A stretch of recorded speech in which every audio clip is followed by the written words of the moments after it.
Pemirsa, kita akan kembali bergabung dengan Ronita Lapesi selaku kuasa hukum Baradae dan juga Nelson Simanjuntak selaku kuasa hukum keluarga Yosua. Kita ke Bang Roni. Bang Roni, tadi Bang Nelson sempat menyatakan terkait dengan uang 200 juta. Kalau dari pernyataan klien Anda, pernahkah Baradae menyatakan atau tahu mengenai rekening itu dibuat oleh Putri Chandrawati untuk keperluan rumah tangga di Jakarta dan Magelang? Apakah klien Anda mengetahui hal ini? Ya Mbak Sila, klien saya ini kan baru bergabung 6 bulan, jalan 7 bulan. Jadi dia tidak tahu terkait dengan apa mekanisme atau seperti apa dalam pengelolaan perusahaan rumah tangga ya. Karena memang kan dari awal sempat disampaikan bahwa pemindahan rekening itu ke klien saya. Dan ketika saya tanyakan ke klien saya, dia sampaikan tidak benar Bang. Makanya waktu itu pasti penyidikan kami bantah. Setelah kami cek, rekeningnya itu uangnya itu 5 juta kalau Richard Eliezer. Jadi tidak lebih. Itu 5 juta pun itu uang gaji.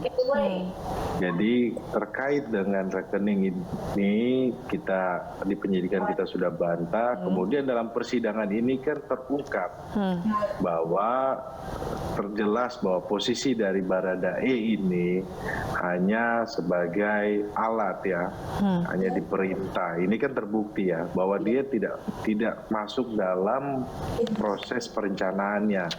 Yang dari awal saya sampaikan bahwa dia tidak punya niat, tidak punya mens rea. Ini kan terbukti di persidangan, Mbak Sila. Fakta-fakta ini kan mulai terungkap ya.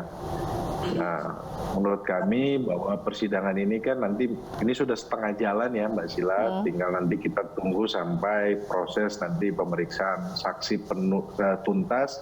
Ini ada 61 saksi yang diperiksa, tetapi sudah diperiksa ini sudah sekitar, kalau saya hitung sudah sekitar masuk ke 30 ya. Jadi ini sudah lagi ya? Iya, setengahnya lagi. Nanti juga pun ada saksi, ada charge dari kita yang dari awal saya sampaikan mengenai relasi kuasa. Ini belum ada pengacara yang lainnya bicara soal relasi kuasa. Ini kan akhirnya terungkap di persidangan dan pengacara-pengacara terdakwa yang lainnya memakai juga pembelaan relasi kuasa. Tetapi ini kan berbeda posisinya Baradae dengan yang lainnya kan. Ini kan sudah terungkap di persidangan terkait dengan relasi kuasa. Karena Pak kemarin seperti penyidik dari Polres Selatan menyampaikan bahwa sejak awal mereka sudah merasa ini janggal. Ini bukan tembak menembak dari tim identifikasi ya, karena mereka melihat bahwa arah tembakannya berbeda, kemudian darahnya ini tidak berceceran, ini darahnya satu titik. Nah ini kan sesuai dengan keterangan klien saya juga kan, bahwa klien saya menembak pertama, kemudian disusul oleh Verdi Sambo ikut menembak. Nah ini kan fakta-fakta ini kan terungkap di persidangan. Ini menjadi petunjuk sehingga dalam memutus hakim mempunyai keyakinan ya, bahwa Baradae bukan yang menembak sendiri. Ini dia hanya berdasarkan perintah, berdasarkan dia sebagai alat. Nanti hal-hal seperti ini nanti kita akan sampaikan di agenda pembelaan kami ya. Kemudian nanti kami kan hadirkan juga saksi yang meringankan. Seperti itu Mbak Sila. Baik Bang Roni. Bang Nelson tadi terkait dengan pernyataannya Ayah Yosua juga terkait gaya hidup menurut Bang Nelson atau pendapat Bang Nelson terkait gaya hidup Yosua yang dinilai tinggi. Baik, kasihan orang tua ditanya karena dia mungkin masa mudanya di Sungai Bahar itu listrik jarang lah. Ditanya saya dan kawan satu angkatan Adinda Ron. Kita di Jakarta ini aduh, kehidupan malam itu coba ada yang mengelak? Biar saya tanya dulu. Bukan saya bilang dari 10 orang, 11 orang. Tidak. Ini persoalan masa muda. Juvenile delinquent. Ya, teori apa? Juvenile delinquent. Ini Lombroso punya teori ini. Jadi kalau diputar-putar di situ, ada nambah lagi pembantu rumah tangga. Kalau dia tahu, ya, berarti dia ikut. Di mana itu nggak ikut? Kalau dia makan uang, yang itu makan uang. Kan sama-sama ke jurang, sama-sama ke surga. Ya. Nah, apalagi yang berbuat begitu? Kalau tidak salah, kan ini berangkatnya kapan? Kan ajudan melekat. Kalau melekat, kapan pisahnya? Ketika kawan itu pergi kemana-mana, orang ini jaga rumah. Ada melarang dia hak asasi manusia, Undang-Undang 3999, nggak boleh minum air putih, nggak boleh apa. Dan gampang pembuktiannya. Besok pagi coba cek urinnya itu, udah nggak ada lagi alkohol atau apa. Jadi bukan hal yang menjadi suatu wajib daya paksa ini. Ini perbuatan yang hal biasa, bukan iseng atau apa. Itu pertemanan di masa muda. Jadi siapa yang ikut itu semua? Di mana restorannya? Di mana kehidupan malamnya? Di mana penghidup karaoke-nya? Panggil semua. Biar rame nih. Udah 7 bulan ini hampir sirna ini pengadilan ini saya lihat. Supaya jelas. Kita sederhana kasus ini. Seorang warga Indonesia polisi ditembak mati. Siapa yang nembak mati? Hukum. Selesai. Kenapa mutar-mutar ke rumah tangga orang ke Madiun, ke Magelang, kemana? Aneh, di Najait sampai ya. Jadi menurut Abang sebenarnya untuk gaya hidup ya, untuk kalau Joshua dinilai sering alkohol atau ke tempat hiburan malam bersama teman-teman, itu sesuatu hal yang tidak, sama sekali tidak ada. Saya buktikan. Saya aja pemain muda, saya bilang dia itu polisi loh. Dia itu mau calon perwira. Dia itu turut sama sumpah komando dan taat sama peraturan. Apalagi setitik alkohol. Wah, nggak ada itu. Kalaulah bisa hasil otopsi kami itu, kami suruh sampai urinanya, sampai darah cek. Kapan terakhir itu dia minum atau apa? Jadi ini bukan yang ini, saya pernah sekolah di luar negeri ya.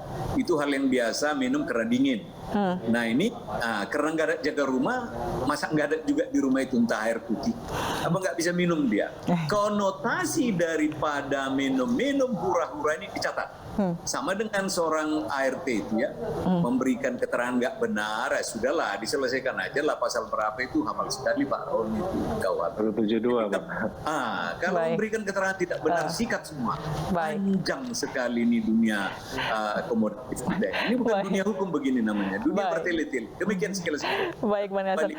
Kalau Bang Roni, dari pernyataan Baradae ini kan tadi Bang Roni juga sampaikan baru bergabung gitu kan, bergabung 6 bulan, waktu yang cukup lama untuk saling mengenal ibaratnya. Apakah Baradae juga mengetahui gaya hidup Yosua atau pernah ikut nongkrong bareng gitu dengan Yosua? Ya, kalau yang disampaikan oleh Baradae ya, dalam hal kalau mereka nongkrong ya itu biasa saja ya, tidak ada hal yang spesial ya. Menurut kami sebenarnya ini bukan isu yang harus disampaikan ya, tetapi yang harus kita fokus adalah terkait dengan pembunuhan berencana, terkait dengan intellectual dader.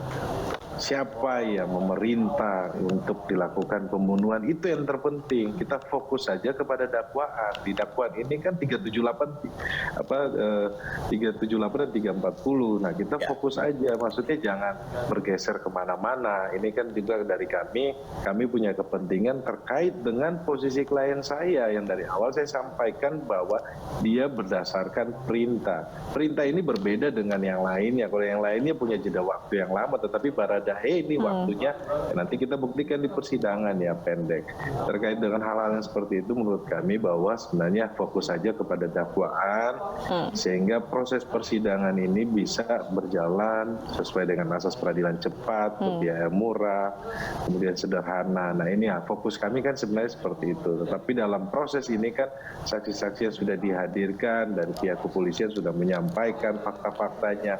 Kemudian dari ART, kalau ART ini kan dari awal kita sudah ragukan. Saya dari awal ini saya sudah sampaikan, sudah saya klaster bahwa kesaksian asisten rumah tangga ini patut kita ragukan. Karena saya ikut proses dari penyidikan ya. Kemudian kan akhirnya terungkap dalam persidangan yang bertele-tele ini kan siapa? Bahwa dari ART. Ketika ART menyampaikan hal-hal seperti itu, tentunya hakim akan menilai ya ini penting untuk dipertimbangkan atau tidak. Nah kemudian saksi dari ajudan yang menyatakan mengenai alat bukti yang sesuai dengan klien saya sampaikan, sarung tangan, senjata, ini kan sudah menjadi petunjuk sebenarnya. bahwa kemudian mendengar tembakan lebih dari 5 kali. Karena kan kenapa saya selalu penting dengan alat bukti, karena terkait dengan peluru yang sisa 12, karena kenapa faktanya adalah klien saya menembakkan 3 kali sehingga sisa 12. Ini supaya jangan alat buktinya ini semuanya mau ditujukan kepada Baradae atau Richard Eliezer, karena saya sampaikan dari awal persidangan ini bahwa TKP-nya ini sudah dirusak, sudah tercemar, makanya ada perkara namanya obstruction justice kan. Nah, ini akhirnya terungkaplah di persidangan ini, Mbak Sila, bahwa klien saya dalam hal mencari keadilan, kami juga punya kepentingan, janganlah klien saya ini yang masih masa mudanya kemudian sudah merampas nyawa orang lain, kemudian mereka mau merampas masa depannya Baradae atau Richard Eliezer. Kami juga tidak mau. Kita akan lakukan pembelaan secara maksimal. Seperti itu, Mbak Sila. Baik Bang Roni dan Bang Eson, kita akan tunggu sama-sama hasil persidangan nanti sesuai apa tidak, dan kita lihat ke depannya seperti apa. Semoga ini berjalan dengan lancar dan cepat. Terima kasih Bang Roni Talapesi, kuasa hukum Baradae, dan juga Bang Nelson Simanjuntak, kuasa hukum keluarga Yosua, telah bergabung bersama Breaking News malam hari ini. Salam sehat abang-abang. Thank you. Selamat malam. Pemirsa, jangan kemana-mana, Breaking News akan segera kembali.